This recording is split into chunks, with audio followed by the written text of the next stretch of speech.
But first, let's get started right away. Five-time champion, three-time MVP Magic Johnson shared his thoughts about the series. Take a look at what he tweeted. He said, if LeBron keeps playing the way he's playing, the Cavs win the title. This will be the single greatest performance we've seen in the finals. LeBron averaging 41 points per game, scoring 123 of the Cavs' points over the last 3 games. So, Stephen, I'll start with you first. Do you agree with Magic? Well, I definitely agree with him, but the first thing I want to do is get on Magic Johnson. I appreciate you tweeting it all, but damn it, we miss you. Get your behind on First Take, especially in a city like this, okay? We miss you, man. Where you at, Magic? Making another $1 billion business deal? Can't blame you for that. Well, come on now. Pay a visit. With that being said, he's absolutely right. I think that when you look at LeBron James and the way that he has been playing, and you look at the magnitude of his performance, there's just no question that when you think about elite guys that have performed in NBA Finals history, what he has been doing without Kevin Love and Kyrie Irving, particularly against the best team in basketball supposedly this season, is absolutely astonishing, and there's just no way around it. You know, momentarily once Kyrie Irving went down, I'm sitting there thinking Cleveland has no shot. I feel bad for LeBron. I'm depressed for him because, to be quite honest with you, as much of a fan as I am of Steph Curry and the Golden State Warriors, I do not want a 4th loss in an NBA Finals on the resume of LeBron James. I think he's too great. I think he's too great of an ambassador for the game of basketball. I think he's too special of a talent, a role model, and beyond.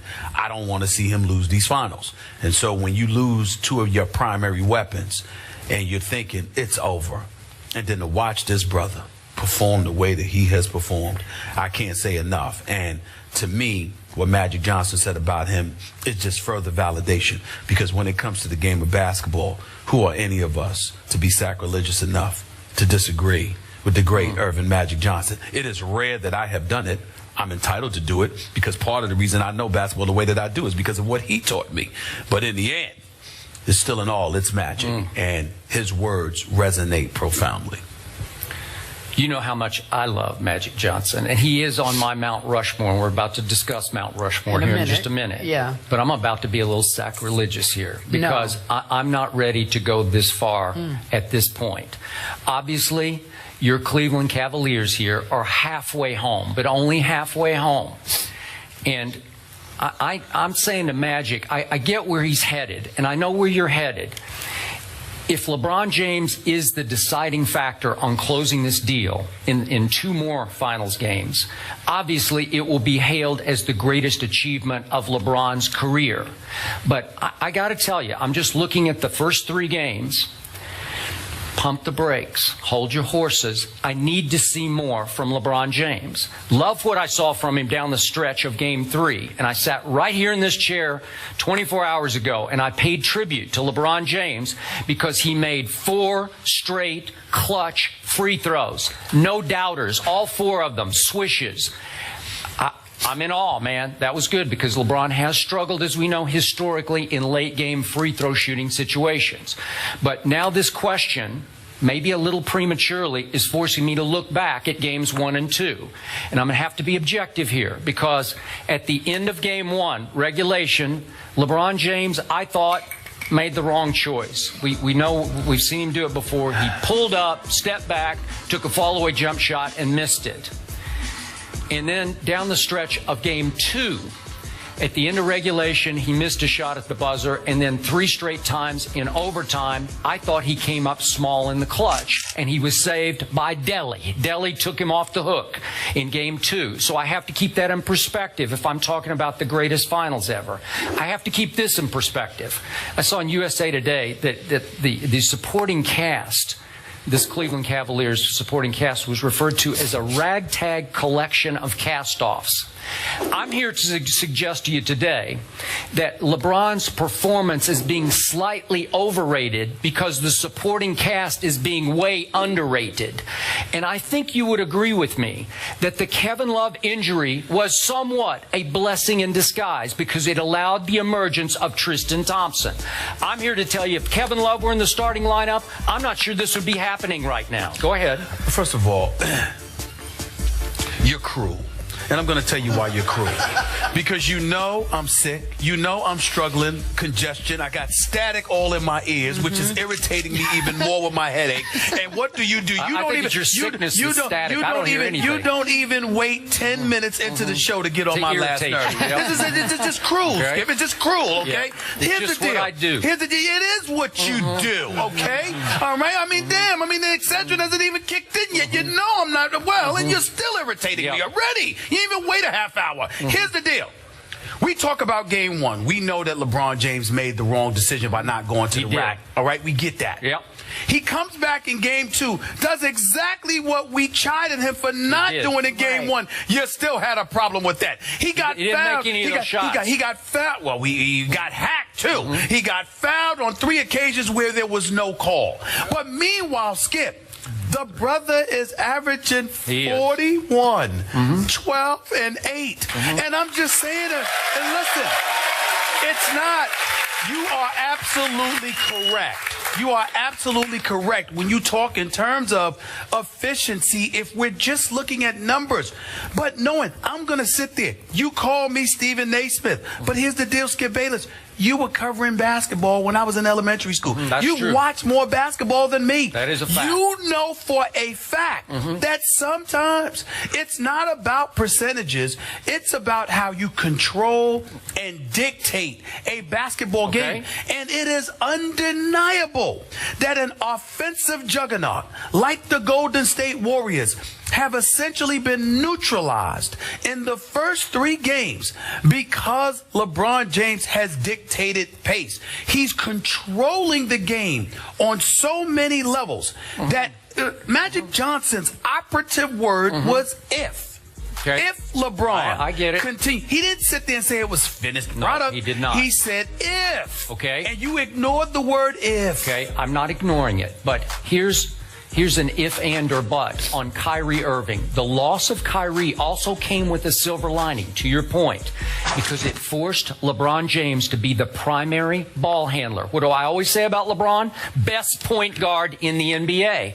And he's able to control the ball and become the primary scorer. And I love him against this team as the primary scorer because this team, as of yet, has had no answers for LeBron James. Now, obviously, he has the second most misses through the first 3 games of any finals ever. But I have no problem with that because he is killing this team by walking the ball up the floor and walking it into the paint and walking the shot clock down to 5 and then sometimes either scoring or getting to the free throw line. That's how he's winning right now. And the other thing that Kyrie Irving's injury did, silver lining for Cleveland, it took all the pressure off LeBron James. He's playing with 0 pressure for the first time in his career. 0 expectations. And it allowed Golden State to sit back and take its foot off the gas in games 2 and 3. And I'm not sure Golden State can get its foot back on the gas. Yeah, but there's a couple of things that you're missing. Let's go to Love first and then Kyrie. Love, you're underestimating his impact. Even in a bad year, Love still averaged 16 and 10.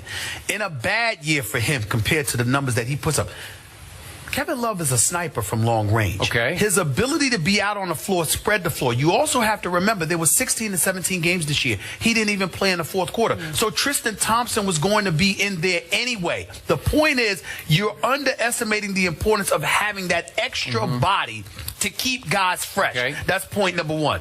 Point number 2, when you talk about Kyrie Irving, remember they lost that game in overtime. They could have easily won that game in regulation. With Kyrie Irving, maybe at about 65%.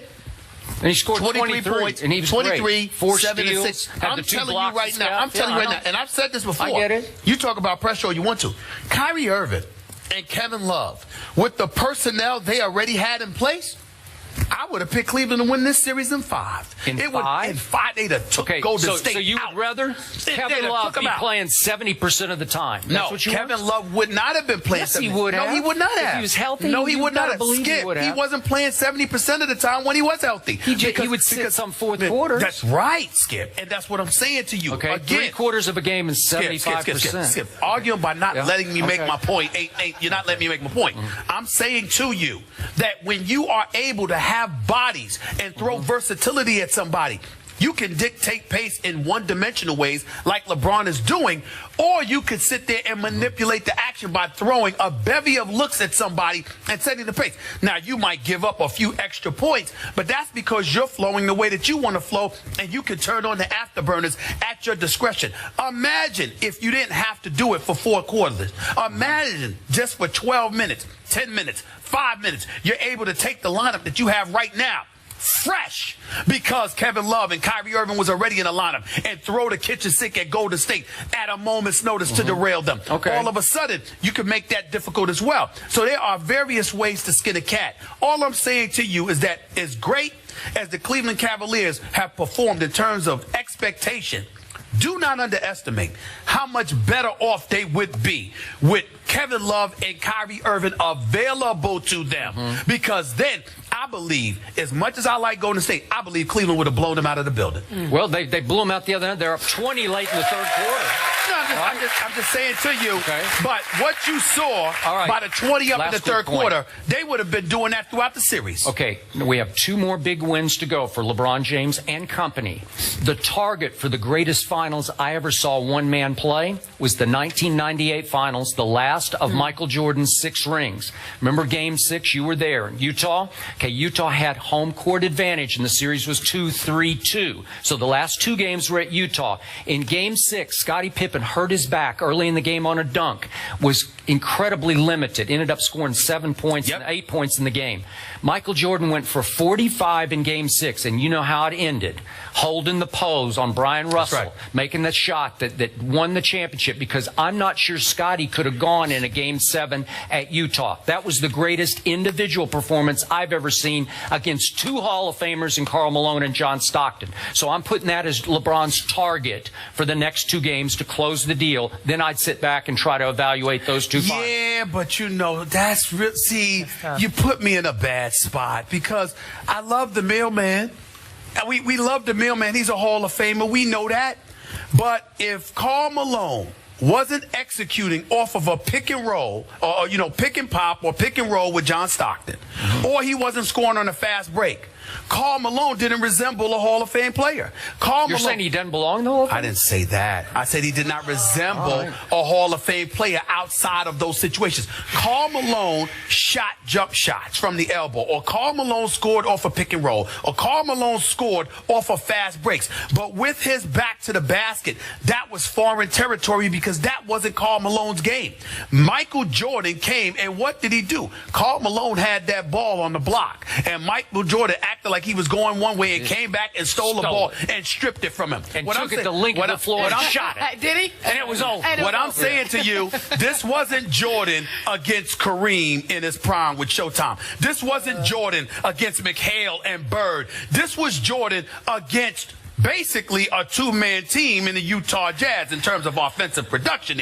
Want to check in those guys could play, but I'm just saying it was really about Stockton and Malone. So when you look at it from that perspective, I look at Golden State considerably softer, not as hardcore as Karl Malone, no question, but we're talking about snipers here. Yeah. We're talking about snipers here. They haven't been the last 2 they games. Haven't. The splashes have been the Crash Brothers, haven't they? No. Oh, okay. Listen. Klay Thompson showed up for the first 3 quarters, and Steph Curry showed up in the 4th. Keep that in mind. I'm not sure he scored 16 total points. I'm just saying that he made some shots. On here. He made some shots. You mentioned that LeBron is averaging 41, 12, and 8. Magic Johnson talked about that. He said the Warriors can't allow LeBron